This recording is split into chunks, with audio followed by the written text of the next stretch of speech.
Assalamualaikum warahmatullahi wabarakatuh. Salam sejahtera buat kita semua. Terima kasih Bapak Ibu semuanya yang sudah mengklik video ini. Terima kasih Bapak Ibu semuanya juga yang sudah menonton video di channel YouTube ini. Nah, jangan lupa untuk klik tombol subscribe, like, comment, and share ke teman-teman yang lainnya. Bagi Bapak Ibu semuanya yang belum subscribe dan nyalakan loncengnya, segera subscribe dan nyalakan loncengnya sekarang. Nah, Bapak Ibu semuanya, pada video kali ini saya akan membahas terkait dengan dua pilihan bagi guru honorer yang lulus passing grade untuk P3K tahun 2021. Nah, guru honorer lulus passing grade P3K mempunyai dua opsi. Nah, dua opsi ini yang akan kita bahas pada hari ini, opsi apa saja yang akan diambil oleh guru honorer yang lulus passing grade untuk P3K. Nah, Ketua Umum Forum Guru Honorer Negeri lulus passing grade seluruh Indonesia atau yang disingkat FGHN-LPSI, Hetty Kustrianingsi mengungkapkan bahwa Kemendikbudristek memberikan dua opsi bagi guru honorer yang lulus passing grade P3K.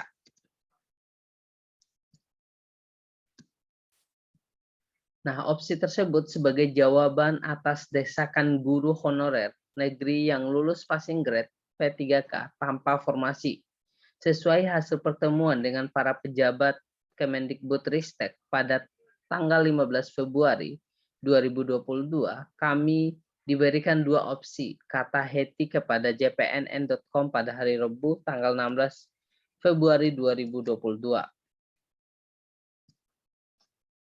Opsi pertama adalah terkait dengan 193 ribuan guru honorer negeri yang lulus passing grade, baik tahap 1 maupun tahap 2 yang ikut seleksi ketiga. Nantinya mereka akan diprioritaskan untuk mengisi formasi kosong. Nah, opsi yang kedua, jika menolak ikut tes lagi pada masuk ke gelombang berikutnya atau tahap ketiga, dalam seleksi P3K tahun 2022. Nah, dalam seleksi pegawai pemerintah dengan perjanjian kerja atau P3K tahun 2022 ini akan ada Permen PAN RB baru yang mana salah satunya memprioritaskan guru honorer yang lulus passing grade P3K tahun 2021. Namun mereka akan langsung diangkat dengan catatan formasinya. Nah, terkait dengan formasinya yang belum terisi. Nah, dua opsi inilah yang akan dipilih oleh guru honorer yang lulus passing grade pada seleksi P3K. Nah, mereka akan diprioritaskan untuk mengisi formasi kosong. Nah, kemudian, terhadap dua opsi tersebut, Ketua Umum Forum Guru Honorer Negeri yang lulus passing grade, yaitu Ibu Hetty menyerahkan semua keputusan dua opsi tadi kepada masing-masing guru honorer yang lulus passing grade. Jadi dua opsi itu akan dipilih langsung oleh guru honorer tersebut. Nah, keputusannya berada pada masing-masing guru honorer. Nah, jika posisinya terancam misalnya, maka akan diberhentikan kepala sekolah, lebih aman ikut seleksi ketiga karena ada optimalisasi formasi di sana. Jadi salah satu keuntungan atau kelebihan dari formasi atau seleksi P3K tahap 3 ini adalah adanya optimalisasi formasi. Jadi Bapak Ibu semuanya memiliki kesempatan yang lebih terkait dengan seleksi P3K pada tahap 3 ini. Nah, Bapak Ibu juga semua bisa menonton video saya sebelumnya yang membahas terkait dengan 3 kelebihan seleksi P3K pada tahap ketiga ini. Nah, begitu juga bagi yang di daerahnya tidak mengusulkan formasi P3K tahun 2022. Nah, Ibu Hetty menyarankan ikut seleksi ketiga.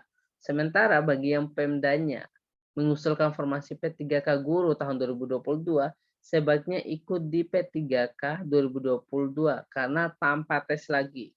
Jadi Ibu Hetty ini menyarankan kepada guru-guru honorer yang lulus passing grade untuk mengikuti seleksi ketiga ini. Baik itu di daerah yang tidak mengusulkan formasi maupun di daerah yang pemerintah daerahnya mengusulkan formasi.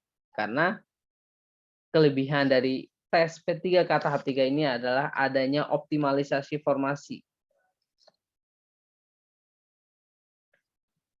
Nah, kemudian semua itu Hetty kembalikan kepada masing-masing individu. Jadi, Ibu Hetty, Ketua Forum Guru Honorer yang lulus P3K, sekali lagi dia menekankan bahwa keputusan berada pada masing-masing guru honorer tersebut. Jadi, saya menyerahkan keputusan kepada masing-masing guru honorer saja. Mereka mau ikut seleksi tahap 3 atau menunggu P3K tahun 2022. Jadi, terserah mereka mau ikut tahap ketiga atau menunggu P3K tahun 2022.